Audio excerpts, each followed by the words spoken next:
धन्यवाद कि आप लोग कम समय में इधर आए।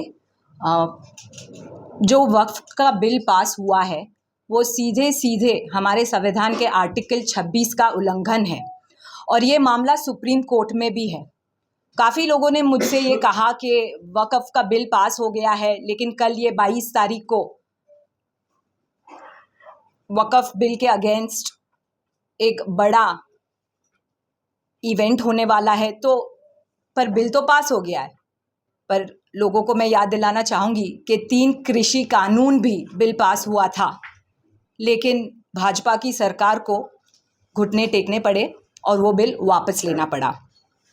हमारे राष्ट्रीय अध्यक्ष अल्पसंख्यक विभाग के राज्यसभा सांसद श्री इमरान प्रतापगढ़ी जी कल इस प्रोग्राम में आने वाले हैं। वो सड़क से लेके संसद तक चाहे कोई भी मुद्दा हो, अल्पसंख्यकों का हो, आदिवासी का हो, ओबीसी का हो, दलितों का हो, महिलाओं का हो, युवाओं का हो, हमेशा आगे रहते हैं। वक्फ के बिल में उनको मौका दिया गया था संसद में बात करने का। आप सभी लोगों ने सुना होगा। वो ऐसे शख्सियत है जो आंख से आंख मिलाकर कोई भी मुद्दा हो उसके सामने खड़े रहते हैं। मैं मेरे मुसलमान भाई बहनों से कहना चाहूँगी कि ये वक्फ सिर्फ एक मुसलमानों का मुद्दा नहीं है। जो भाजपा की मानसिकता है वो ये चाहते हैं कि अल्पसंख्यकों की ज़मीनें हड़पे। वक्फ बिल के पास होने के बाद आरएसएस की एक पोर्टल मैगज़ीन है जिसका नाम ऑर्गेनाइज़र है। उस मैगज़ीन में एक लेख छपा था कि अभी तो वक्फ बिल पास हो गया है, अभी हमें क्रिश्चियंस के पास कितने चर्चेज है उसका सर्वे करना चाहिए। तो भाजपा की मानसिकता तो आप जान रहे हो। आप सभी झारखंड के रहने वाले हो। मैं जैन समाज की बेटी हूँ। पारसनाथ में जो जैनों के साथ हो रहा है मंदिर, वो भी आपसे परे नहीं है। मैं आपके माध्यम से मेरे जैन भाई बहनों को भी कहना चाहूँगी कि बीजेपी ने सिर्फ और सिर्फ आप लोगों का इस्तेमाल किया है। बीजेपी यही चाहती है कि जो भी अल्पसंख्यकों की ज़मीन है उसको हड़प कर ले और चंद उद्योगपतियों को दे दे। पर हम पीछे नहीं हटेंगे, क्योंकि जुल्म सहने वाले भी जालिम को साथ देते हैं। तो हम हमारी आवाज़ बंद नहीं करेंगे। हम बोलते रहेंगे जब तक ये सरकार ये बिल वापस ना ले ले। सुप्रीम कोर्ट की भी डेट बाकी है। हमें इस देश के सुप्रीम कोर्ट से भी बहुत ही उम्मीद है कि जो संविधान के खिलाफ हो उसका समर्थन ना करे। मंजूर अंसारी जी के साथ हम सभी कार्यकर्ता कल 4 बजे बिरसा मुंडा एयरपोर्ट हमारे इमरान प्रतापगढ़ी जी का स्वागत करेंगे। वहाँ से हम सभा स्थल जाएंगे। ये मुस्लिम पर्सनल लॉ बोर्ड इसके आयोजक है।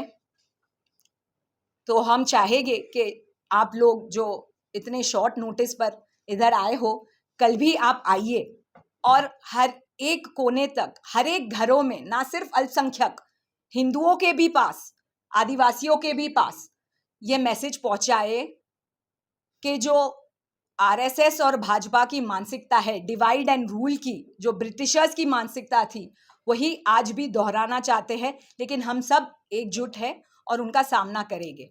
ये पूरी ऑपोजिशन एकजुट है। यहाँ पे पूरी फोर्स के साथ हम जमीन पर भी लड़ेंगे, हम कोर्ट कचहरी में भी लड़ेंगे, हम संसद में भी लड़ेंगे। मैडम जिना लैन गाला मैम हमारे अल्पसंख्यक प्रदेश की प्रभारी हैं। हम दोनों की तरफ से आप लोगों को धन्यवाद। आपके माध्यम से हमें कहने में काफ़ी खुशी हो रही है कि हमारे नेता, देश के नेता आदरणीय इमरान प्रतापगढ़ी जी 22 तारीख को रांची में एक प्रोग्राम है वक्फ बिल के खिलाफ में, उसमें वो शिरकत करने के लिए आ रहे हैं।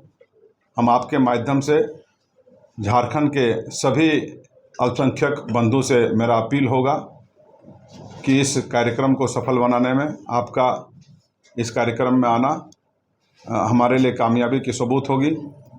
हमें और आपको इस बात को समझना चाहिए कि जो वक्फ बिल का जो कानून हमारा केंद्र सरकार ने लाए हैं, तो हमें लगता है ऐसा है कि जो देश के मेजॉरिटी है उन्हें ये लगता है कि शायद हमारे लिए बेहतर है, और जो अल्पसंख्यक है उसके लिए लगता है ये कानून लाया गया है।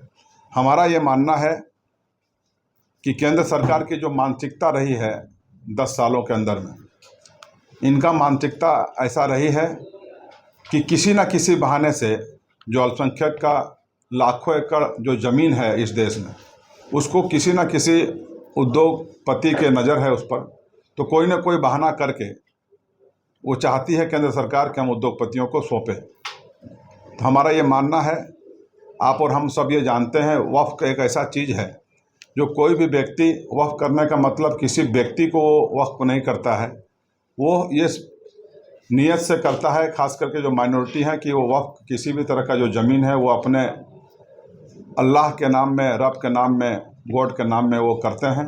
और उसके तहत पूरे देश में जो भी कार्यक्रम है समाज के हित में है, मदरसा है, मस्जिद हैं, सराय हैं, ठहरने का जगह है, वगैरह वगैरह होता है।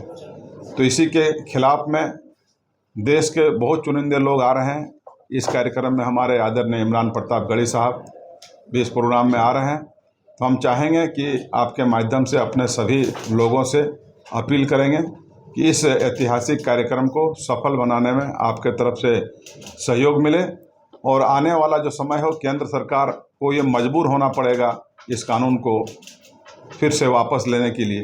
तो हम उम्मीद करते हैं कि कल का जो प्रोग्राम होगा वो झारखंड के लिए ऐतिहासिक प्रोग्राम होगा। तो इस पर हम चाहेंगे कि हमारी प्रभारी मैडम जिनल एनगाला जी आपको संबोधित करें। मेरा बेटा मुंह लटकाया क्यों बैठा है? मेरे सारे फ्रेंड्स कितनी मस्ती करते हैं और मैं बस स्कूल से घर और घर से स्कूल। तो चलो तुम्हें कहीं बाहर ले चलती हूँ। बाहर क्यों? चलो आज ही वाइल्ड वादी वाटर पार्क चलते हैं, जो है रांची का बेस्ट वाटर पार्क, जहाँ है फन और मस्ती का फुल डोज।